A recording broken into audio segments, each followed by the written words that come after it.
This episode is sponsored by Team Mojo, an organization that supports leaders who care about creating engaged and high-performing teams.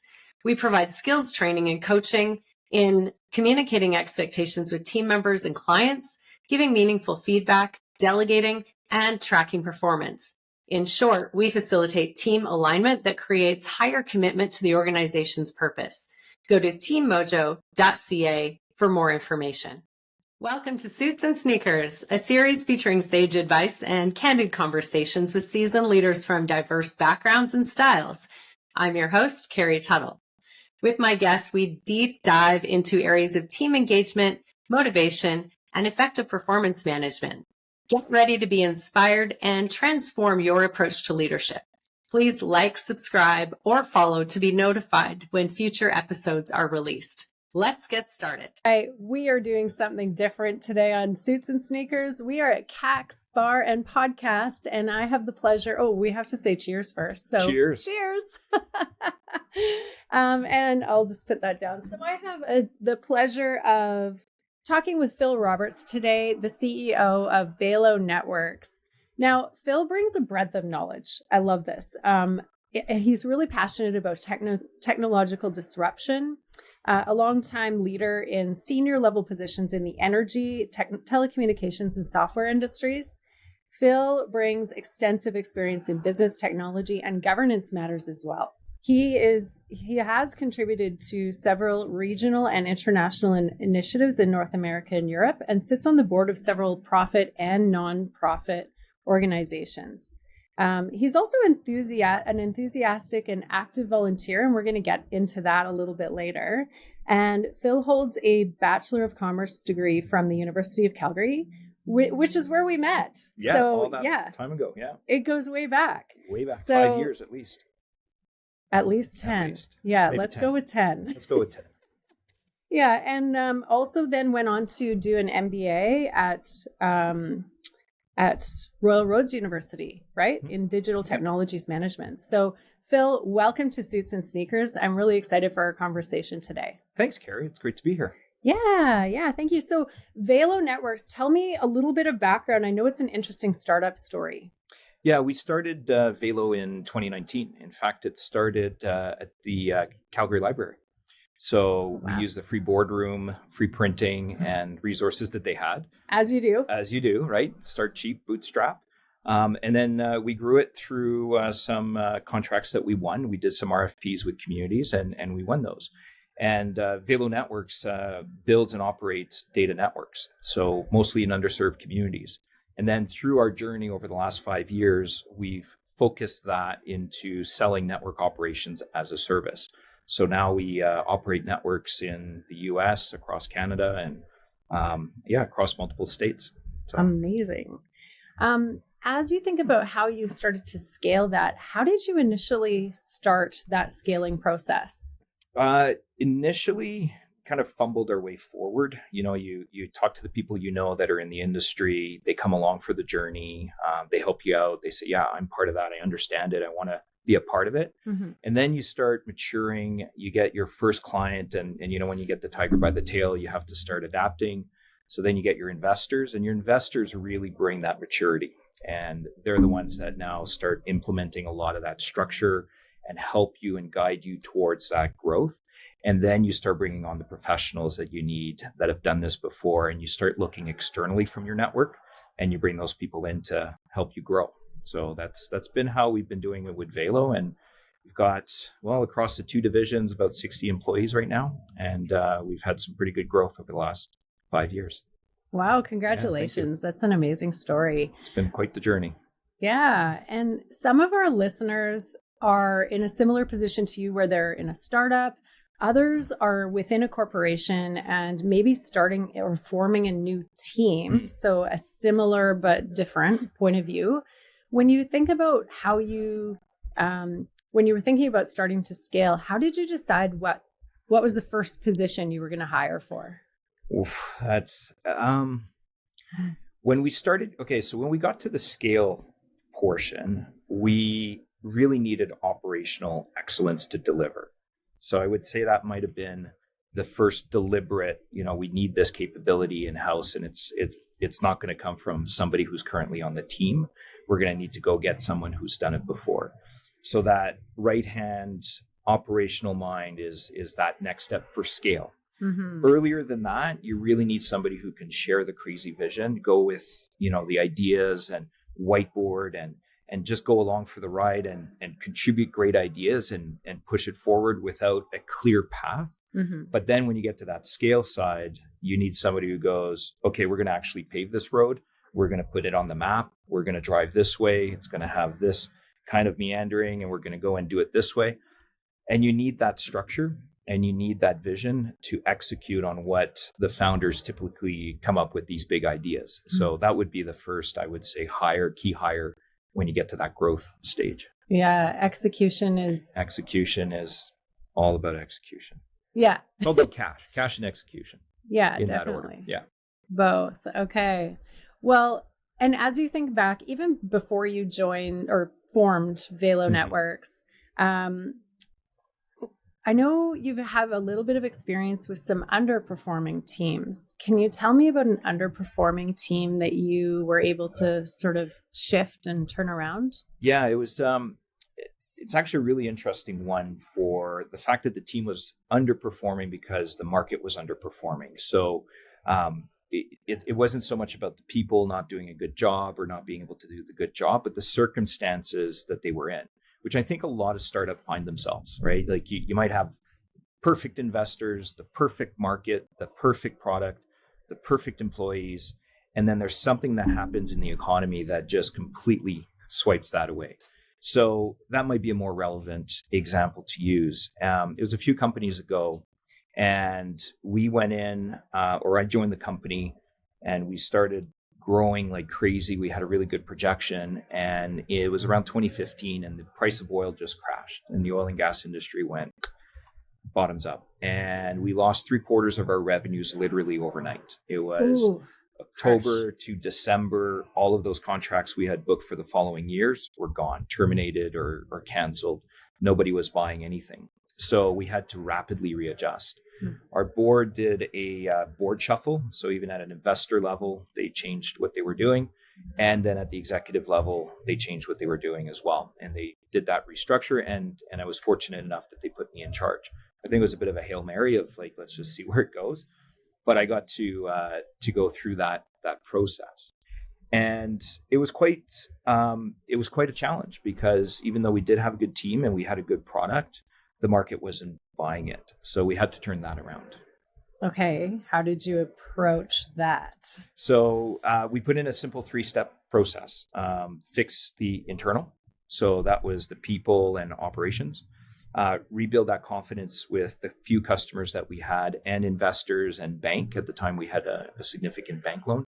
And third was readjust our product market fit. So fairly simple, but challenging to do. On the first one, we had to let go, unfortunately, of 75% of the company.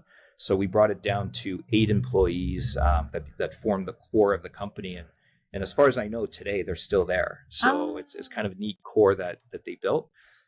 We went through every single part of the organization, looked at it from an operational perspective, flushed out all of the things on the balance sheet that should not have been there, like deferred revenues and things like that. So we cleaned up our balance sheet. It was quite painful for the investors.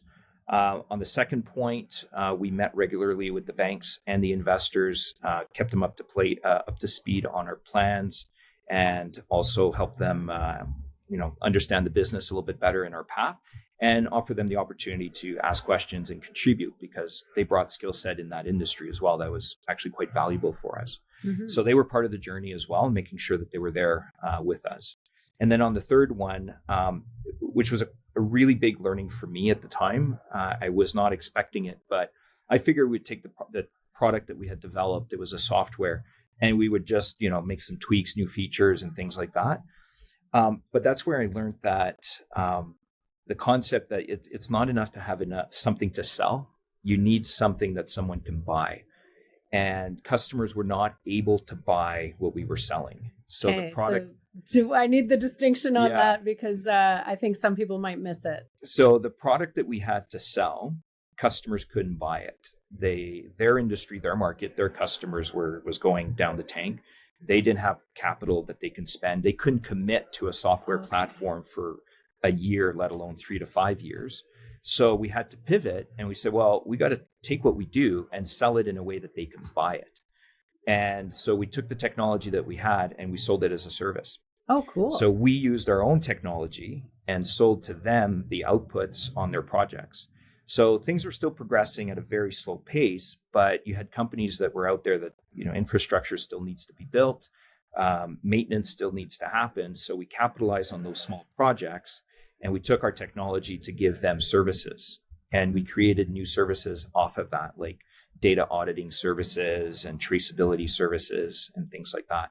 So we took that technology and that's the pivot. We actually didn't build any new features at that time. So that's what we did on those 3 points. I can imagine when you took over that role that the challenge would have seemed really overwhelming. Did you ever feel like, this is too big, I can't do this?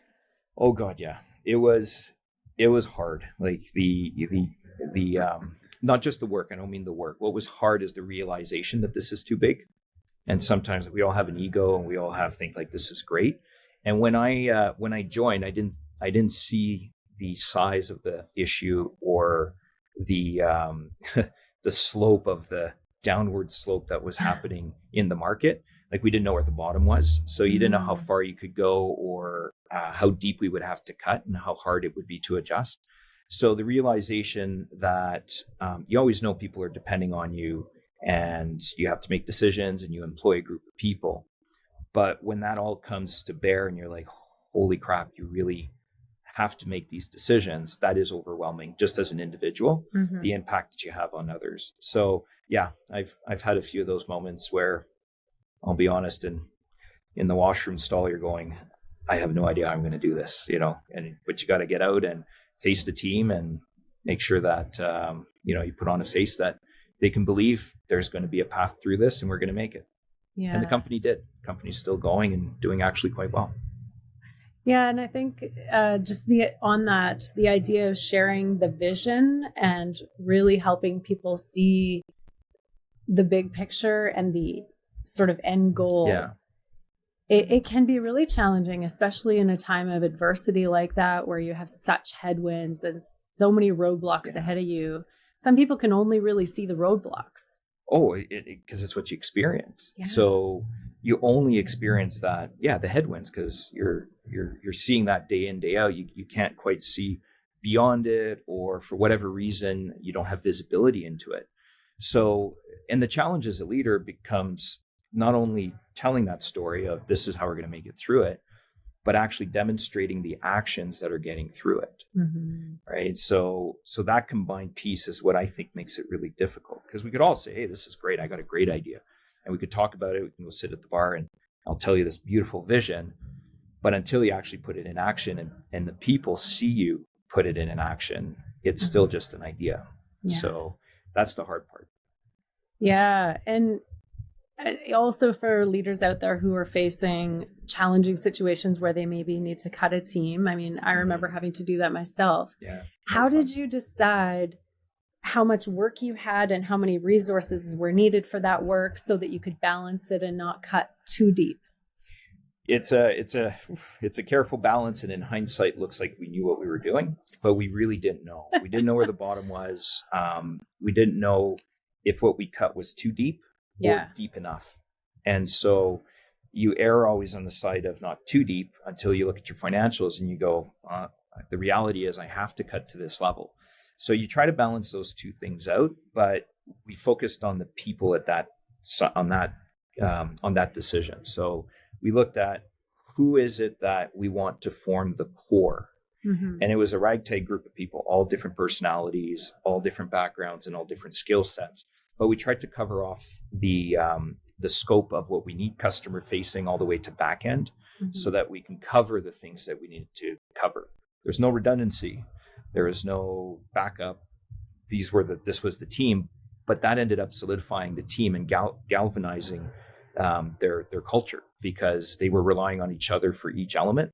and they knew there was no redundancy. So it ended up being a good thing. But at the time it was such a careful, difficult balance, right? To understand exactly how deep or not deep to cut. Yeah. Yeah. Well, thinking about teams that rely on each other so deeply, and the fact that there's no redundancy, how can a leader stay on top of it so that if one person drops the ball, it doesn't cause everything else to fall apart like a domino? Yeah. So one thing I always say to folks I work with and the leaders I try to develop are always have your plan B, C, D, and E in place, or at least in your mind. So should any one of your key employees leave, or key customer or key supplier, what's your plan? And always have that in the back of your mind. And I did have 2 of the key guys leave over time. It wasn't at the first on the first day, but over time they chose to leave. So it did happen, right? Key people, and going, oh my God, they have such a great relationship with the customer. If that person leaves, the whole thing's going to fall apart. And one thing I've learned is, no, it doesn't. Companies understand how business works, and a key person leaves, they wish them well, and they move on. They have a business to run as well. So the customer was okay, but it still took quick action. And in some of those instances, when a key individual left, by that afternoon, we had a replacement. It wasn't a permanent replacement, but it was going to plan B right away. Right. So there's a lot of that needs to work in the background. And I would suggest to leaders that are facing this sort of critical, no redundancy, no slack in the system, putting in place those plans and always networking and always working with the relationships you have, so you can call on someone and say, I really need some help, and fill those gaps quickly. Some leaders engage in recruitment activities at all times. Is that something that you do? More quietly than maybe some would do. I do believe, like, always be recruiting, always be on the lookout, maybe is a better way for me to describe it. Yeah. I'm always looking for it. That person's really interesting. Where would that person fit in the organization? And then sometimes it's 6 months later and you're like, well, there's a position for somebody to fill that role. I met so-and-so 6 months ago, give them a call and see if they're available. Yeah. Yeah. So always that kind of recruiting. Yeah. But I don't, to put the flip side on that and answer the question more directly, always having that job posting out and everything else, I find really affects the brand of the corporation and really affects the quality of the candidates, because job postings get stale over time, and just having it out there, and we're always looking for good people. Good people don't apply that way. True. So yeah, when you think of the effect on the brand, what do you think that says about a company when they always have a job posting out there? It's on the people's, the applicant's side would be the brand thing. Because if I look at a website and I see job postings, I don't think it's always interesting, because you think, oh, it's funny, you're hiring for that position, right? Like, are you growing? But from a people perspective, the candidates apply, don't hear back, or they kind of do and say, we'll keep your resume on file. And then they're still looking for a job and they still see the job posting. And then they go, what the hell's wrong with that? Like, am I the wrong candidate? Or, right? Like, it just creates that staleness of the brand for the job seeker, I think. So, and it doesn't really do any service. I think post a job when you're actually looking for that position and move fast, fast, not 3 days, fast. Somebody applies, go quickly. I'm not always good at it, but that's the goal. And I've heard from some candidates and other partners that we work with as well, like, when that happens and candidates go in, they're really pumped that they got a response and they feel like the company is really valuing what they have to offer and what they're going to bring to the position. And the flip side is true. They feel like, well, that was kind of a process. I applied 6 months ago, right? How quickly do you make decisions? Yeah. So, yeah. Wow, you're really making me think about this, actually, because it has to do with respect for each other's time and respect for each other's process. Because if you're looking for a job, you probably want to get hired right away because you have a need. And then same thing with an employer. If you're posting it, you need somebody soon. So respect each other's time and move it along. And as a leader and as a manager, even as a frontline employee, you should always be looking for like doing that recruiting, that soft recruiting. Yeah. So when a position opens up, if you're a frontline employee, you can go, hey, this position's opened up. My friend or this person I know would be a perfect fit. And now they become an internal referral. Yeah. Yeah. So should always be looking. Yeah. But not wasting anybody's time. That's right.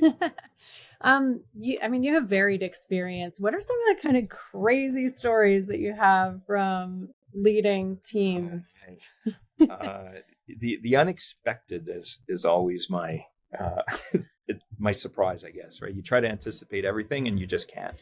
And you'll have sometimes unintended consequence. I'm trying to think of a couple of examples. You do something, you say something, and you think it's one thing and it turns out to be something completely different. The team misinterprets it. You don't deliver it the way you anticipated delivering it, and it turns into its own life. And then 3 weeks later, people say, well, I didn't think you liked that design or you liked that feature, so we didn't develop it, something like that. Oh. So we get ideas like that or I get stories like that all the time. Some of the crazier ones you get, people that just do stuff at work and you're like, why would you ever think that would be okay? Right? Do you have an Like, example of that? Nothing I'd want to bring up Okay. publicly. Fair enough. But, sometimes you see things written on the wall, or there's a policy and it makes you wonder, like, why is there a policy for that? Yeah. Those kinds of examples, right? That just people bring up that are just happen. It's a humbling reminder that business is all about people. And people all have their own stuff that they're dealing with. Mm-hmm. So over the years, those stories have turned for me from WTF to, okay, what's going on? Like, what's going on behind that, right? And sure enough, it's 99.9% something else is going on, right? They're dealing with something at home, dealing something in their personal lives. And this is just the manifestation of that. So, I was just talking to a client, a coaching client recently about the team they're leading and how there was sort of low engagement. So we were talking about root causes, and you're reminding me that the answer is always empathy and questions. Yeah. Right? Yeah. Empathy and questions. Yeah. I had a good friend and mentor during my MBA who said, he says, in business, and he ran businesses and he advised a lot of businesses. He says, in business, whenever there's a problem, he said, find the human issue. He says, if you can't find it, keep digging, because that's what's behind it. So that always stuck in the back of my mind. So wise. Yeah, it was really good. Yeah, very true. Because, that's who we're managing. That's who we're relying on to get things done. Right. That's who we hope to have long-term relationships with. Yeah. Yeah. And we're all people, right? We all have our shit. Yeah, exactly. So just, helping people show up the way they want to show up. Yeah.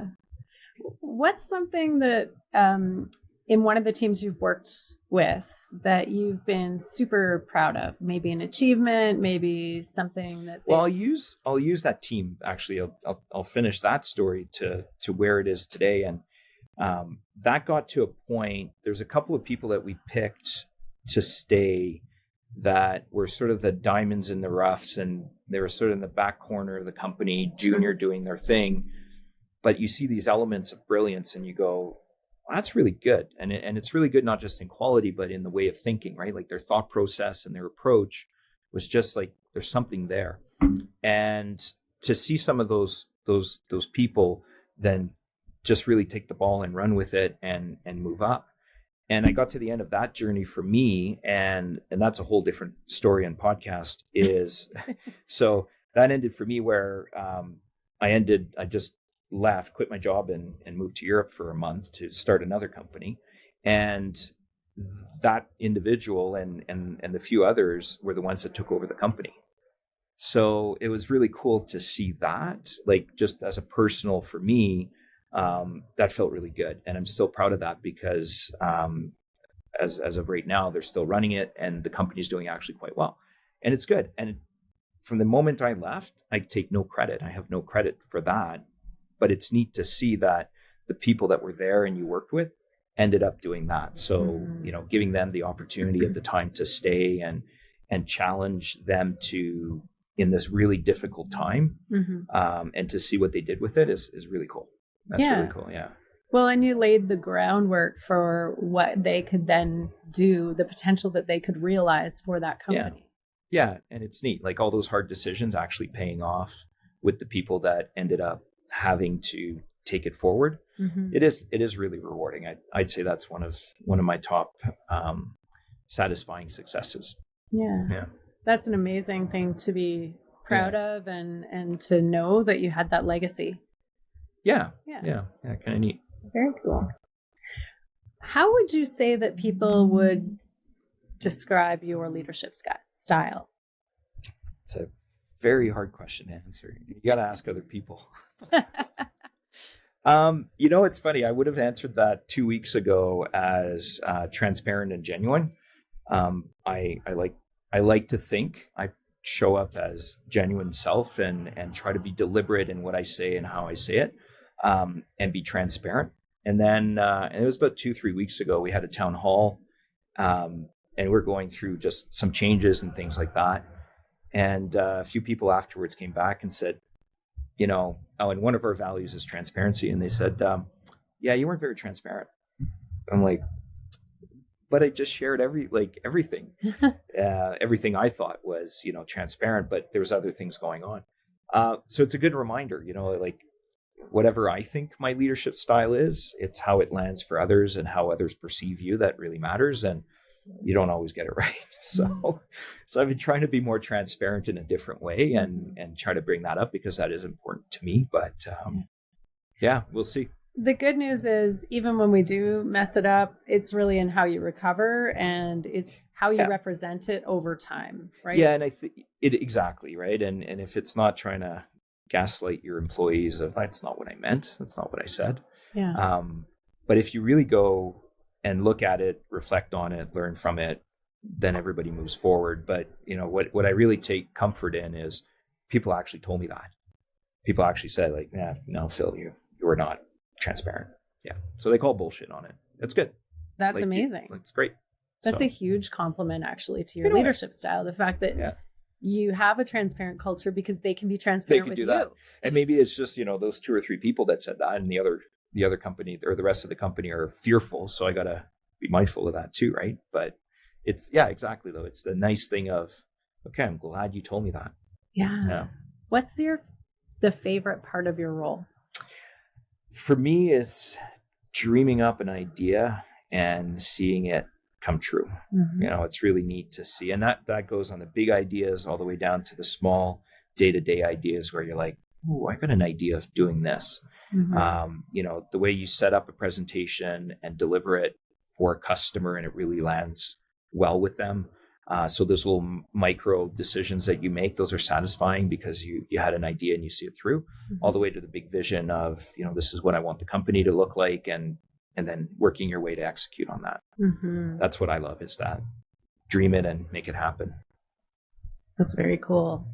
I said at the top of the show in the bio that you are an active volunteer. And I know because we went to university together and you volunteered back then and you always have. How has that played a role in your career development or your career advancement?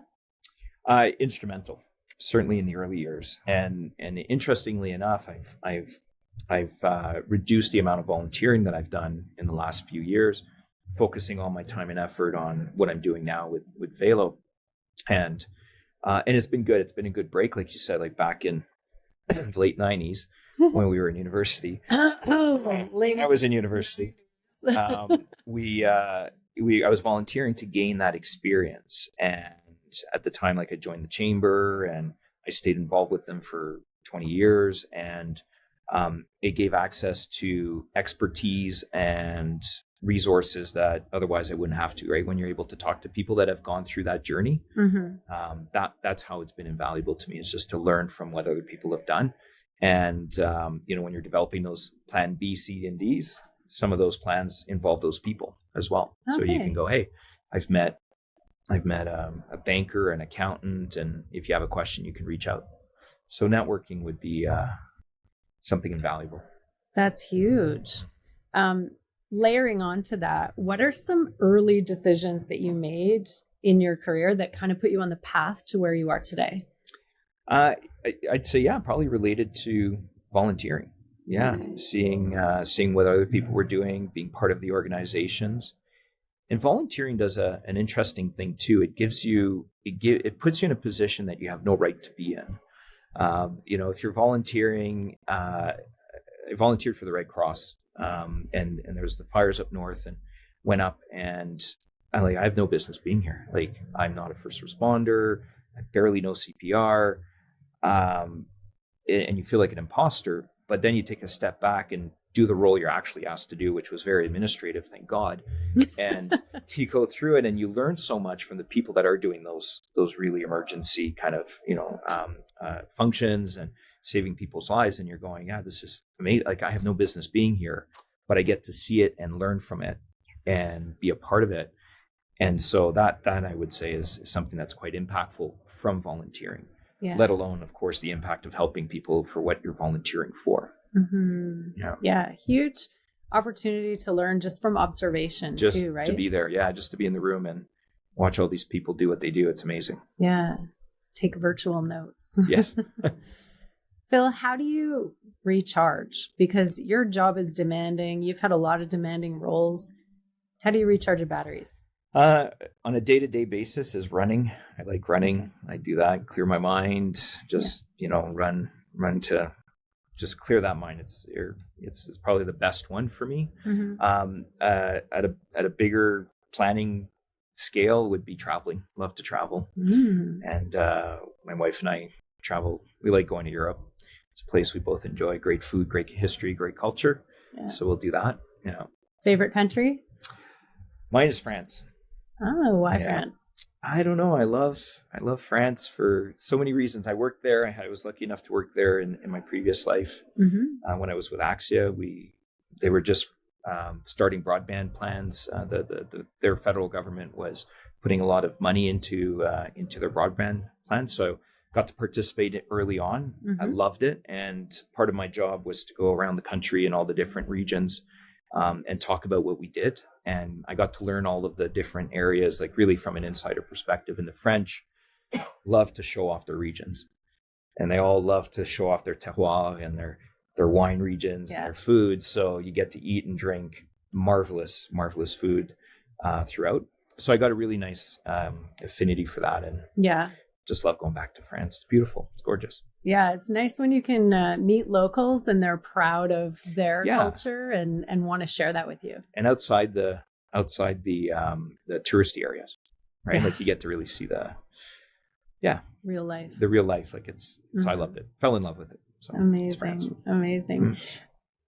The reason I asked about recharging is that, there's a lot of stuff in the press these days about burnout and, leaders. Not even leaders, actually, all professionals struggling. So how do you find that separation, maybe? I won't call it balance, but like a separation where your mind can reset and come back to what you're trying to accomplish? It's so hard now with all the technology that's available, right? And someone said to me, the work-life balance, it's work-life integration. Yes. And I thought that was a really good way to put it. So looking at it that way helps integrate your work life and your life, your personal life into each other, and seeing it more that way than trying to have a clear delineation between the end of work and the beginning of personal. Mm-hmm. I know for me, and this is just me, if I don't check my emails or I'm not on top of it, I know what I'm going to come to in the next 2-3 days. Yeah. So it's actually better for me psychologically to check in and see that, okay, I know what I'm dealing with, and then I can relax. Okay. So I do stuff like that for me that I know will help me enjoy the time that I have. Okay. So how does your family react to you checking your emails all the time? They're very understanding. They've been along for the whole journey, but it's always tough, right? It's always tough on the family when you're an entrepreneur. Yeah, it is. It is. Yeah. They say, I forget, it was one of the Shark Tank judges or investors who said an entrepreneurial journey is the only time you quit a 40-hour job, a work week job and trade it for an 80-hour work week job. Yeah. Yeah. It's relentless and never ending. Yeah. Yeah. Well, and you're even thinking about it when you're sleeping. Like it's just always on your mind. always It's always there. Yeah. And actually, we just had a new intern start, Oh. and an interesting conversation kind of around that, and super keen, reminds me of someone 20 odd years ago. So it's neat to see that perspective, because I had the same perspective and really ambitious, and it's fantastic. Mm-hmm. And the prize is not an 80-hour work week. It's really not, right? And we sometimes wear it as a badge of honor, or go like, hey, I'm so busy, but no, that's the stuff that is not good. Not good to maintain. No. What's the prize for you? The satisfaction. Okay. Yeah. Just that satisfaction of all of it, whether it's taking that company I was talking about and seeing it grow after you're not involved in it, and saying, wow, I was there when we planted that seed and it grew, or another company I was involved with, that if that thing was a barn, I would have helped carry the paint. Like, I didn't do anything on it. The founder did everything on it, but I was there. And, the satisfaction is seeing that company where it is today is really cool as well. And then my own stuff that I've done, and seeing where we are today from where we were a year, 2 year, 4 years, and 5 years ago, is, to me, that's the satisfaction that keeps me going. That's really cool. That's really cool. So here's a question. Going back to when you were younger, Phil, for taking on your first leadership role, what advice would you give to young Phil? Oh boy. So much I would give myself. I would say be patient and learn. In those early days, piss and vinegar, ready to go. Got all the answers, but you don't know shit. But you have good ideas. So learn how to implement good ideas. I think that's what I would say to myself. Yeah. Good ideas aren't enough. Implementation. Love it. Yeah, that's really good advice. And for our listeners who are thinking about some of the things that you've done in both a technical space and then a startup space, and in a partnership and leadership as well, leadership of teams and growth of teams, I think that's great advice for them. Yeah. Awesome. Well, Phil, thank you so much for being here on Suits and Sneakers. I really appreciate everything you've shared, and I think our listeners will too. Well, thanks, Carrie. It was great. We're happy you joined us for Suits and Sneakers. If you want to be an expert guest, look for the link in the show notes. Don't forget to follow us on Spotify or YouTube.